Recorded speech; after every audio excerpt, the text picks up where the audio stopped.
આપણે ચણાના લોટની સેવલીનું શાક કરવાનું છે. તો આપણે એક વાટકી દહીં લઈશું, 5-6 કળી નાની નાની આપણે લસણની લઈશું. તો લસણનો વઘાર કરવાનો છે તો એને આપણે કટિંગ કરી નાખીશું. 2 મરચાં નાખીશું, એમાં અડધું મરચું આપણે લાલ નાખીશું.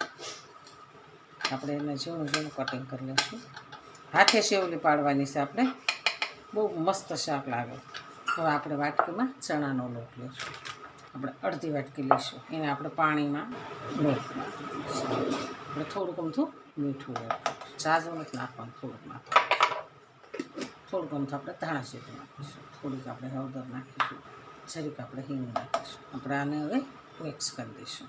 જરૂર પડે ને એ પ્રમાણે જ આપણે પાણી નાખવાનું છે. આપણે આવી રીતના રાખવાનું છે. તો આને આપણે સરસ આપણે ખોળી લેવાનું છે. ગાંઠ બાઠ હોય તો ભાંગી જાય, એકદમ મસ્ત માવા જોઈએ. બેસનને આપણે આવી રીતના કમ્પ્લીટ કરવાનું છે.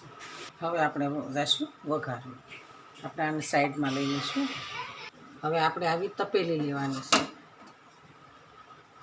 પોળો ભાગની તો વાસણ હોય ને એવું નહીં લેવાનું, આકડું હોય ને એવું લેવાનું છે. એટલે આપણે સેવ પાડતા હેંટે આવે આપણને.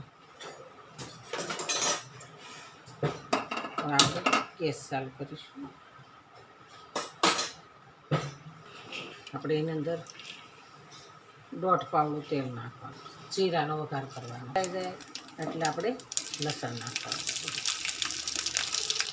લસણ કકડી જાય એટલે આપણે તરત મરચાં લીલા નાખવાના. આપણે મીઠો લીમડો નાખવાનો. લીમડો નાખીને આપણે એક લાલ મરચું નાખીશું. પછી આપણે અંદર હિંગ નાખીશું. એમાં આપણે અડધી ચમચી લાલ મરચું નાખીશું. પછી આપણે એની અંદર દહીં એડ કરી દઈશું. આપણે દહીં એડ કર્યું છે, આપણે દહીંને મિક્સ કરી દઈશું. વાવ, મસ્ત થઈ ગયો મસાલો. છાશ લીધી છે તો છાશ અંદર એડ કરી દઈશું. એ ઉકળે ને એટલી વારમાં આપણે આ ચારો લેવાનો છે. ચારોને આપણે તેલવાળો કરી દેવાનો છે. આપણે પીસી લઈશું.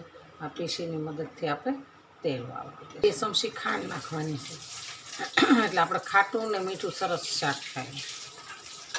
2 ચમચી આપણે ધાણા જીરું નાખી દઈશું. થોડીક આપણે હળદર નાખીશું. હવે આપણે થોડુંક નજીક લઈ લઈશું. નજીક લઈ લઈએ એટલે આપણને સેવ પાડતા હા. આપણે આ બધું મિક્સ કરી દેવાનું છે મસાલો. તમે જોઈ શકો છો સરસ આપણે ઉફાળો આવી ગયો છે. તો આપણે હવે આને ધીમો ગેસ કરી દઈશું. ધીમો ગેસ કરી દઈએ એટલે દાલચીને આપણે હવે આ ચણાનો લોટ આવી રીતના આવો જ કરવાનો છે. આવો બહુ કાટો નહીં, બહુ આસો નહીં, એવું કરવાનું છે. અને આપણે આવી રીતના સેવ પાડવાની છે. મીડિયમ લોટ હોય ને તો આસાનીથી આપણે સેવ પડે છે. આપણે સેવ પડી ગઈ ને સેવ. આપણે પાણી નાખી અને આવી રીતના એને ગોળું કરી નાખવાનું છે. પછી આપણે વાટકો તો એને અંદર નાખી દેવાનું છે. આનાથી આપણે રસો ઘાટો થાય અને શાક આપણું ઘાટું થાય, આછું નથી થતું. સેવ હોય અંદર અને આપણે થોડુંક ચણાનો લોટ આપણે થોડી વાર ફૂલ ગેસ કરીશું. વાવ, બની ગયું મસ્ત શાક બની ગયું.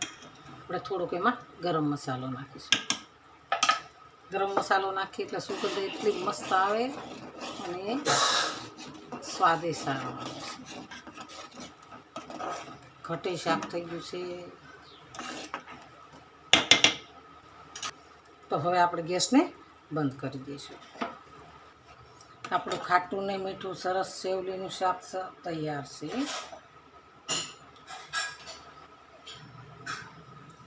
આપણે ચણાના લોટની સેવલીનું શાક સરસ તૈયાર છે.